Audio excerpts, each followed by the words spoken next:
Good morning. People often ask themselves or ask publicly, why is it that my parish priest doesn't speak up? Why doesn't he talk about all the evil things going on in the world in his homilies? Why are the homilies in my ordinary Catholic parish, where the priest looks like he has the faith, why are his homilies always safe?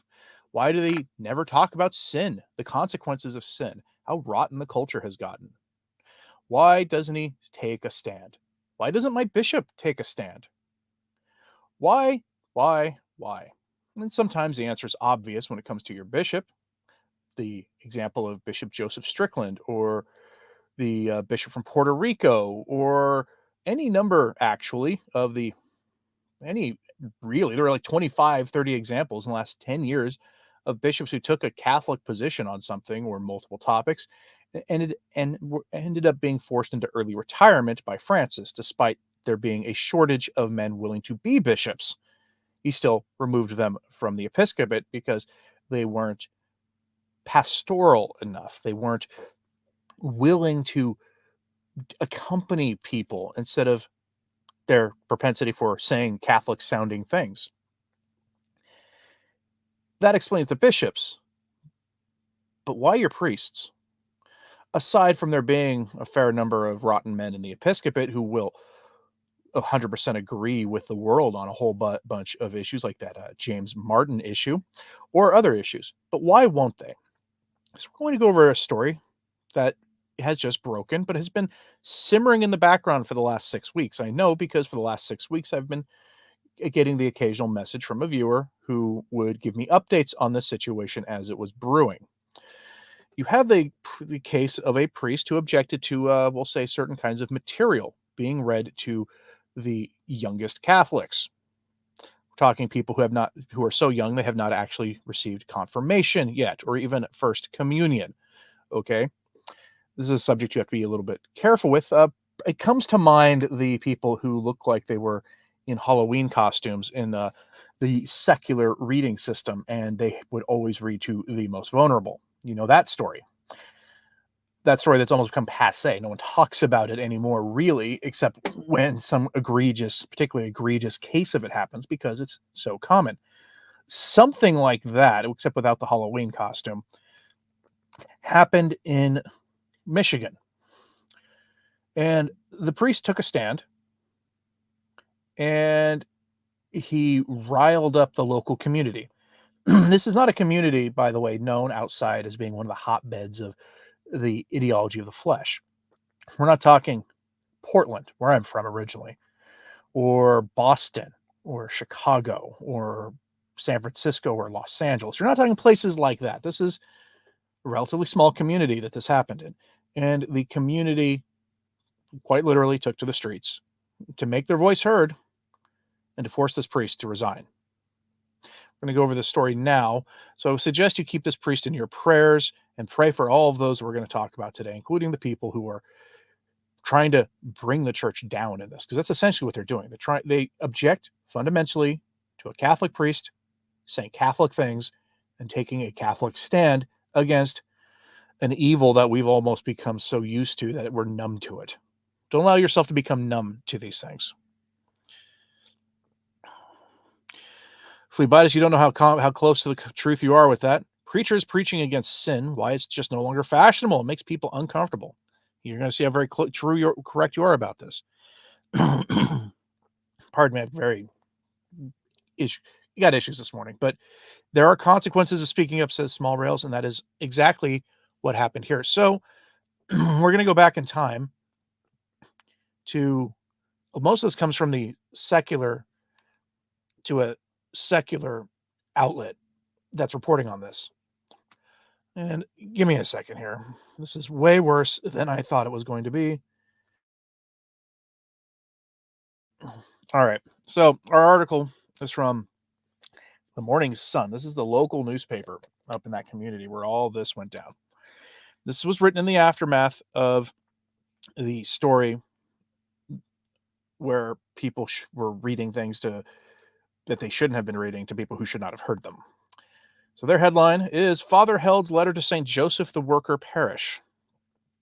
March 13th. Again, 6 weeks ago, give or take.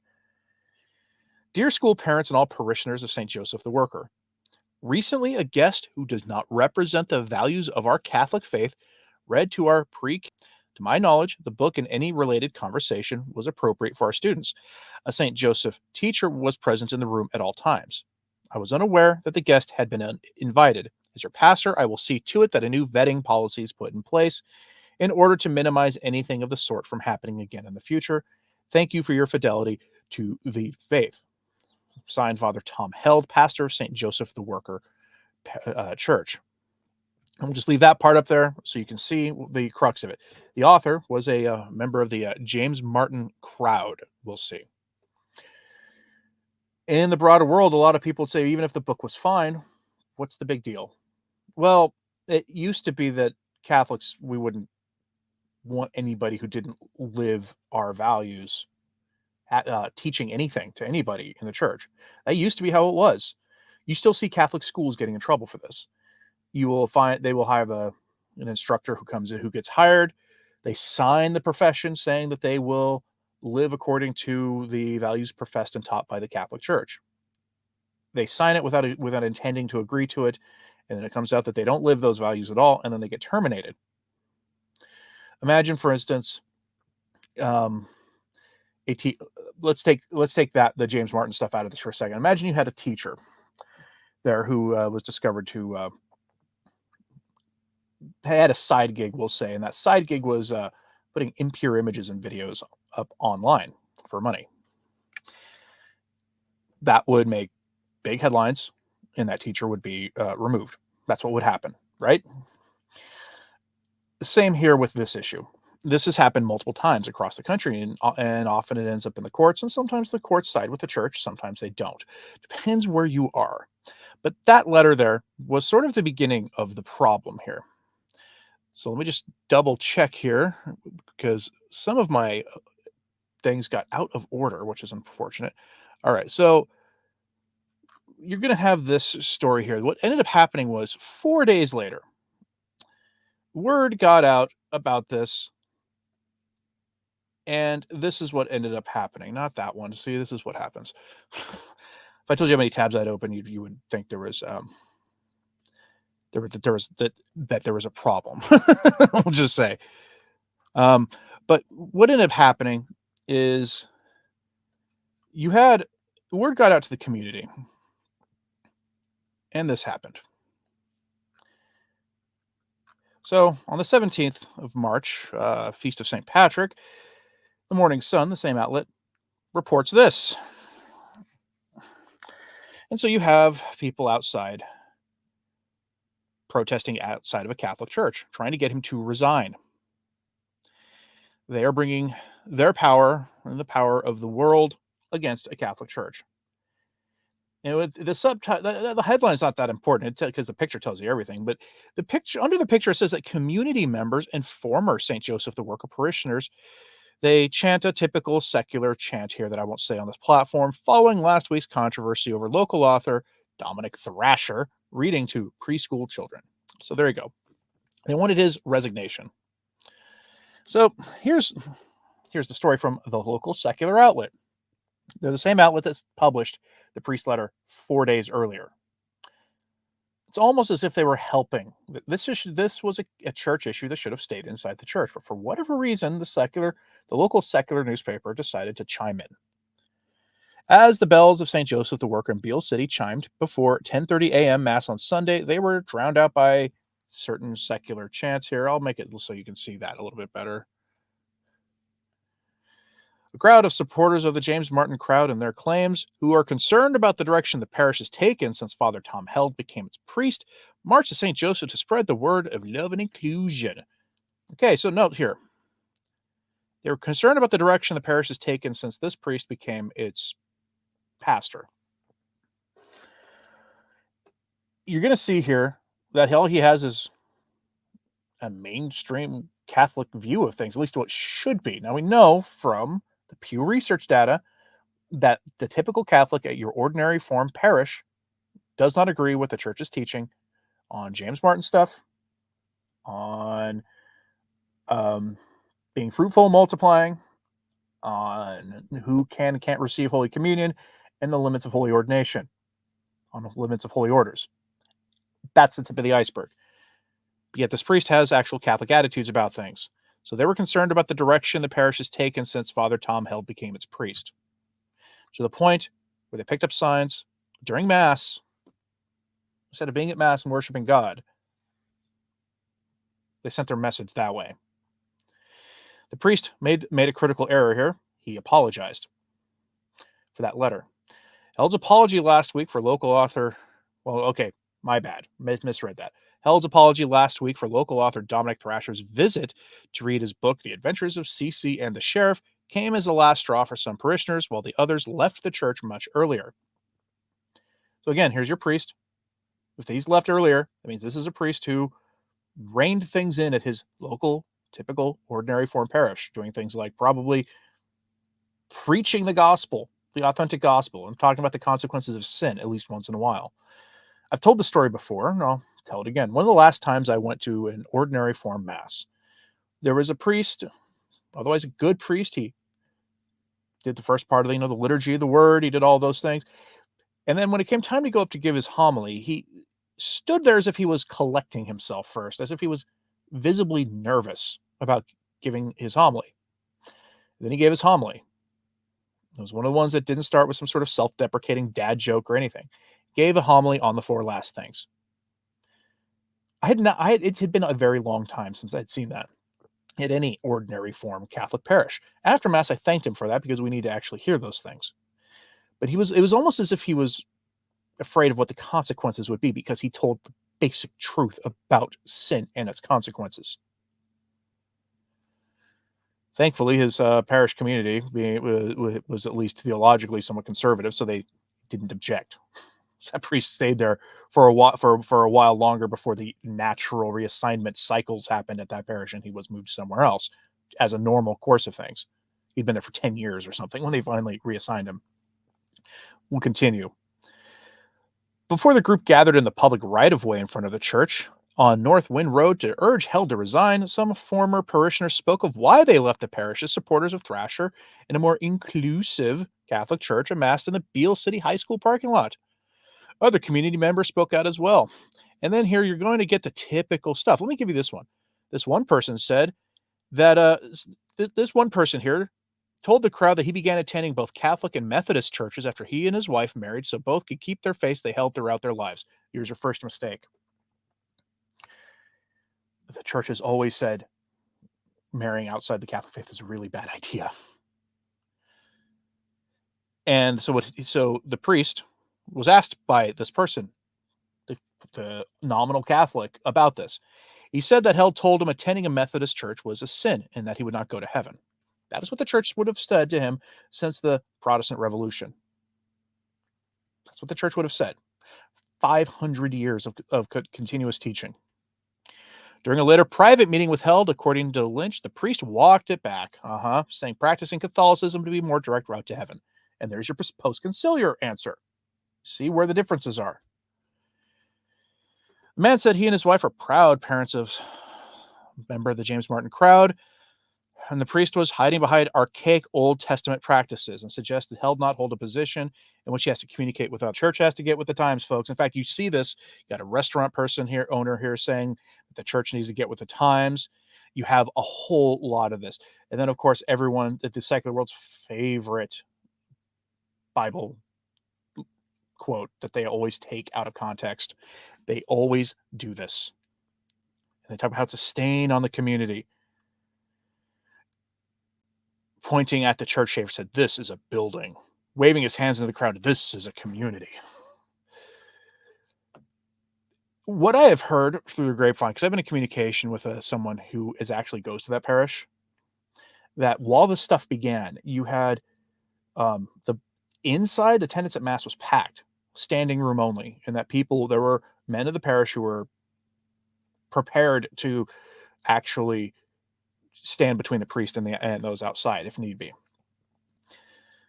And that the priest gave a homily at some point during this time period where he talked about how historic persecutions of Catholics and that it was here again. Looking at that, that's absolutely true.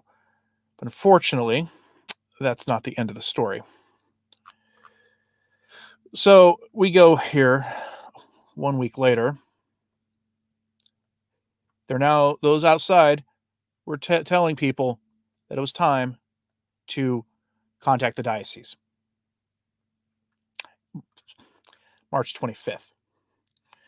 In the days since the first peaceful protest near the doors of St. Joseph the Worker Catholic Church in Beale City, several business owners have joined the group of people asking the Diocese of Saginaw to remove its priest.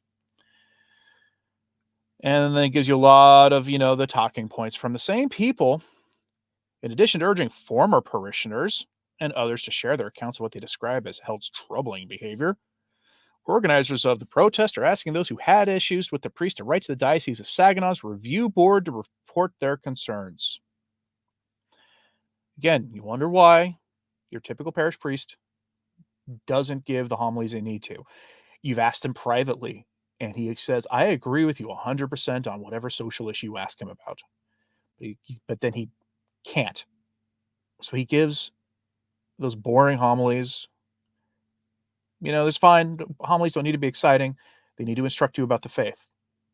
But when it becomes consistent that there's nothing being said about what's going on in the world, you begin to understand why that is. And I understand why they don't do it. I'm not even saying it's bad necessarily that they don't do it. It's between them and God. But at some point, they have to take a stand. And it can happen. So, for instance, a lot of priests who don't give the kind of firebrand homilies that we would all love them to give, a lot of them do it by private conversation. You ask them privately about all these issues, and they will, and it's not even really privately. Like, you could ask them in your parish hall where there's, where people have their coffee and donuts after mass, and they will, within earshot of 40 people who could eavesdrop in and tell you, to give you the hardline Catholic teaching on things. It's usually fine, but still, there's a difference between even that and the homily. Anyway, they say that letters to the Diocese of Saginaw's Bishop Robert Gruss and its superintendent Cormac Lynn are important, but sadly, a lot of those letters are getting no response, and they should get no response. Or the response they should get should be a press release saying, we stand with our priest. That's what should be the response. The bishops should stand with the priest who taught what the church always has taught, and that this could be an illustration of how far the world has gone in the wrong direction. They complain. This person suggesting people complain to the diocese that they think their complaints be directed to the diocese review board. This is a lay body, and they include dates or date ranges with as much detail as possible. All the mean things the priest said. Oh, we need to have a church that's indistinguishable from the world, that makes us feel good. Oh, that's what they're talking about. And then a lot of people posted things online. But the article is skewed in favor of those against the priest. They make this sound like here that this is everyone is against the priest, but that's not actually what's going on here. I know this because I've been speaking to somebody who goes to mass there, who tells you that a lot of the laity there are with the bishop and with the priest. Well, they were with the priest, not so much the bishop, as you'll see why. Because, and now here we are, 30th of April. Now, this wasn't published yesterday. This was published a couple days ago by LifeSite. James Martin activist dissident Catholics throw Michigan parish into chaos by ousting priest, shaming parishioners. So yes, the priest has resigned. There's a picture of the priest. Note that he's wearing a cassock. Okay, very happy to see the cassock coming back among American priests. Long storied history about why Catholic priests wear essentially business suits with collars in the United States, but the cassock is making a comeback, and God bless them all for doing it. LifeSite's report says, quote, a group of James Martin types in conjunction with dissident Catholics. Again, this is the dissident here means we don't agree with what the church says on these things, so we're going to reject what the church actually says and bring in the gospel of the world. Seeking vengeance on a conservative-minded priest have succeeded in forcing him from his parish. Bishop Robert Gruss of the Diocese of Saginaw announced earlier this month that the unfortunate situation surrounding Father Tom Held in Beale City had resulted in the priest stepping down. The division, lack of charity, and the wounds caused by the division in the St. Joseph the Worker parish community has brought deep sadness to the Lord Jesus, the bishop remarked. Held first drew criticism from multiple local media outlets a month ago when he issued an apology on the church's Facebook page after an unauthorized appearance of a writer to those who should not have been in the room with the writer.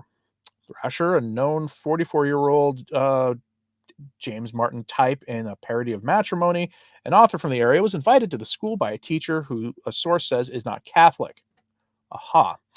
The children he read to were enrolled in a state-funded program that was renting space in the building. So for those of you who get a little nervous whenever the church and the state do anything together, you can add this to your list of examples of why. In fact, the priest actually never mentioned the writer by name, never said anything about their inclinations. Held, who was never informed about his appearance, announced that a new vetting policy will be put in place to ensure students are not exposed to persons who are not trained in being around children and who do not represent the values of our Catholic faith. That should have been there to begin with, not because of this reading issue, but because of the old Ted McCarrick Boston problem. I'm a little surprised they didn't have that there anyway, because most parishes run by thoughtful priests have this, and clearly this priest is thoughtful. It's easy to miss these kinds of policy issues when they come up sometimes, but it's a little surprising they didn't have this policy in place anyway. The priest's Facebook post has been deleted. They used the post against him. Over several weekends in April, crowds of up to 50 persons were outside the church, letting them know about how wrong Catholicism is, basically. There's nothing righteous about being mean disguised as religion. Love thy neighbor, no exceptions. Remember, they're using the definition of love offered by the secular world to make their point here. True love truly means, one, being willing to give up everything for someone else. That is what our Lord did for us.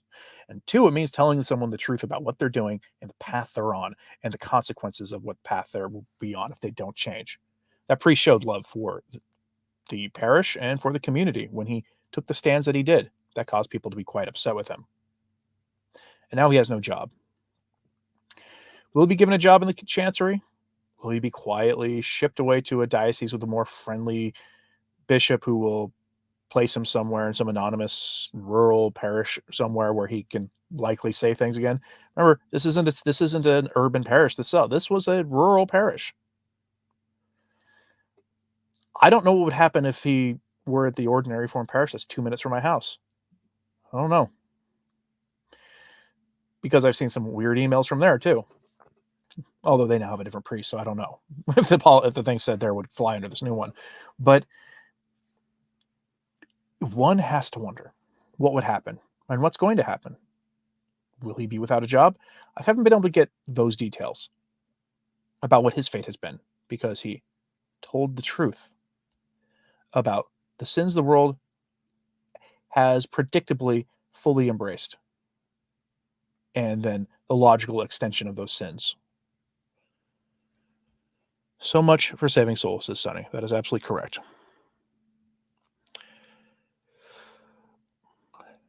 Linnea would like some prayers, so please pray for her intentions. Sonny Jim says, in some ways, this persecution is welcomed. We were told this would happen. For me, when prophecy is fulfilled, it strengthens my faith. Wish more people had that attitude about it. Raven Ray points out there are a lot of Chaldean Christians, both of the Catholic and Orthodox variety, in Michigan. Yeah, I don't know if he has the ability to offer the Mass in their form of the Divine Liturgy or not. Be interesting for someone who might be able to contact him to find out, because he could possibly go work with that group who are going to be much more well-grounded. The Shattuck says, this is basically the same thing that happened in our former parish. A few people chased a holy priest out of the congregation. We are now going to another church. That's what happens. They spoke with people who disagreed with the church on everything, who want essentially a group hug me and Jesus kind of Catholicism. I don't know why. Don't know why people want that.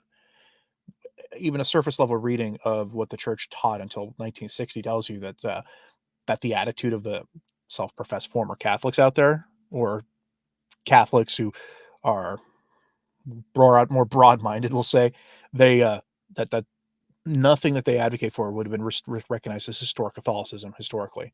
And if they advocate for such things, the question is, if they understand that, why would they, if the church was wrong about the things that they advocate for historically, why would they stick around in the church? Because they don't believe the church has the authority to teach. That its moral authority, it was built as a house of cards, just some claims it made. So why stay?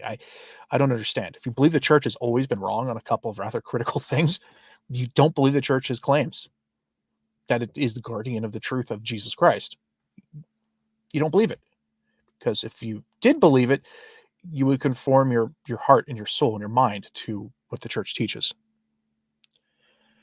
Mary Woolley says, seems as if synodality is already at least in part being practiced. Laity telling the priest what or what not to preach. Coming to a parish near you. Priests are scared of saying sin or sanctifying grace and many, many more. Very sad. Right. Oh, I've seen them use the term sanctifying grace but never define what it means, because then you have to inevitably get to talk about attachment to sin. No, I can't have that anyway.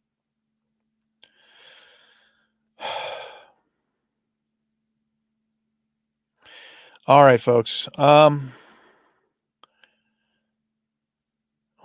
thoughts here before we wrap this up. This is please pray for the priest, and yes, everybody in the story who is who has everybody in the story. You know, if we again, my general rule is if we talk about something here, any folks are brought up here and they upset you, they cause your interior peace to be riled up, pray for them. It's the first and most important thing you can do for a conversion of their own heart. Also pray that you have the ability, that God grant you the grace to see things clearly, and pray for me as well. These are the kind of issues I really dislike talking about, but they have to be spoken about. And to that end, I have a priest who emailed me this morning who has a written statement he'd love me to read and publish on my website. So I'm going to do that later in the week, but I'm going to make sure he's okay with that, because I'm pretty sure that I am seen as operating more on the fringes of the traditional things than some of my well-known peers are. All right, folks. Thank you very much for tuning in today. Good morning to those of you joining us late. I do suggest you start this from the beginning. This is a pretty important one. Please pray for Father Tom Held up in Michigan, wherever he is, that he may be able to continue an active ministry, or that at least the diocese will continue to support him and find something useful for him to do. And if not, that he finds some other means of continuing to work, do the much needed work of a priest, because he was teaching the faith and paid the consequences for it. So always pray for the church. I'm Anthony Stine. Ave Maria.